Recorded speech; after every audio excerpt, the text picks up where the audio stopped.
সারাদিন আমরা যেমনটি জানাচ্ছিলাম ত্রয়োদশ জাতীয় সংসদ নির্বাচনের প্রস্তুতি।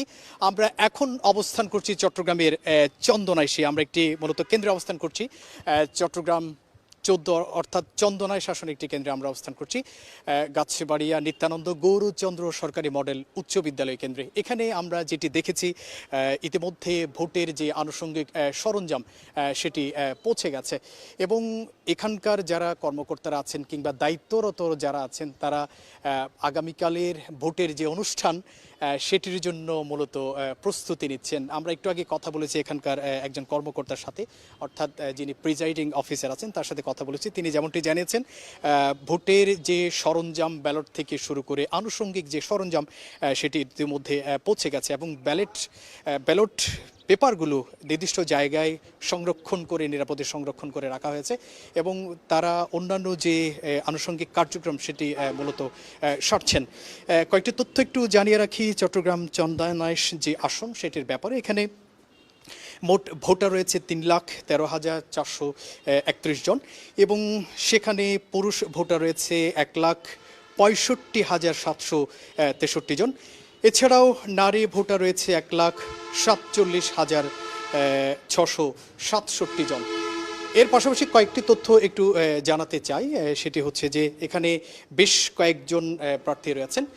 প্রার্থীদের মধ্যে যদি আমি একটু পরিচয় করে দিতে চাই, বিএনপির যিনি রয়েছেন জসিমউদ্দিন আহমেদ, তিনিও প্রতিদ্বন্দ্বিতা করবেন। একই সাথে এলডিপির যিনি প্রার্থী রয়েছেন ওমর ফারুক।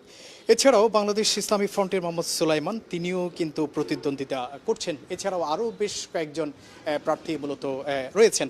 তো এখন আমরা যেটি আসলে দেখতে পাচ্ছি সেটি হচ্ছে যে কালকে ভোটের যে আয়োজন সেটির জন্য যা যা প্রস্তুতি নেওয়ার সেটি মূলত তারা নিচ্ছেন এবং আইনশৃঙ্খলা বাহিনী সদস্যদের আমরা এখানে লক্ষ্য করছি। এখানে একটু আগে বিজিবি টহল দিয়েছিল, এছাড়া আনসার সদস্যদের আমরা দেখতে পাচ্ছি, এছাড়া পুলিশের যারা রয়েছেন তারাও কিন্তু সেখানে আছেন এবং সব মিলে একটি সুষ্ঠু এবং উৎসব মুখর পরিবেশে যে ভোটের আয়োজন সেটি যাতে হয় সেই জন্যে সংশ্লিষ্ট যারা কর্মকর্তা আছেন এবং দায়িত্বপ্রাপ্ত অন্যান্য যে কর্মকর্তারা আছেন তারা মূলত চেষ্টা করছেন।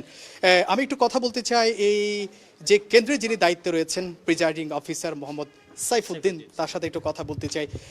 ভোটের সবকটি সরঞ্জাম চলে এসছে কিনা একটু প্রথমে জানাবেন।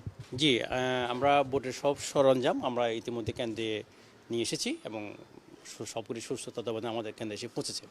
ব্যালট পেপার এসছে কিনা এবং সেটি সংরক্ষণে? জি, ব্যালট পেপার এসেছে এবং এটা আমাদের সংরক্ষণে আছে।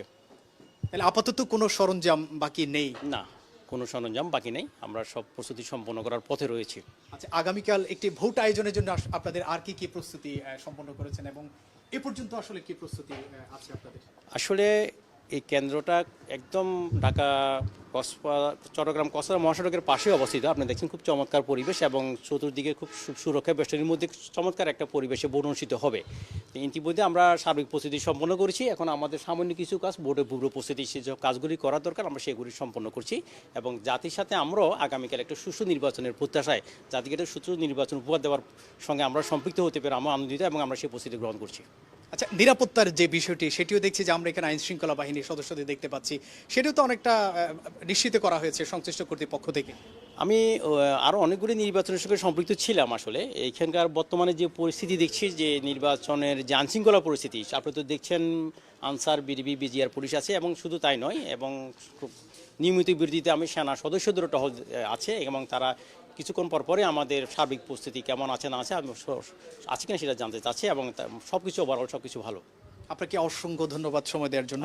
প্রিয় দর্শক, যেমনটি শুনেছিলেন আসলে এখানকার যিনি দায়িত্বে আছেন প্রিজাইডিং অফিসার মোহাম্মদ সাইফুদ্দিন যেমনটি বলেছিলেন, বলা যায় আগামীকাল একটি উৎসব মুখর পরিবেশে ভোট আয়োজনের জন্য যা যা প্রস্তুতি নেওয়া দরকার সবকটি ইতিমধ্যে নেওয়া হয়েছে এবং প্রস্তুতি অনেকটা সম্পন্ন বলা যায় এবং একই সাথে নিরাপত্তার জন্য আইন শৃঙ্খলা বাহিনীর যে উপস্থিতি সেটা আমরা লক্ষ্য করছি এবং যেটি জানতে পেরেছি এখানে ভোটাররা যাতে নির্বিঘ্নে এসে ভোট দিতে পারে সেটার জন্য যা যা করণীয় সব কিন্তু মোটামুটি নেওয়া হয়েছে বলা যায়। তো চট্টগ্রামের চন্দনায় অর্থাৎ 14 আসন থেকে এ ছিল এখান থেকে আমার কাছে আপাতত সর্বশেষ।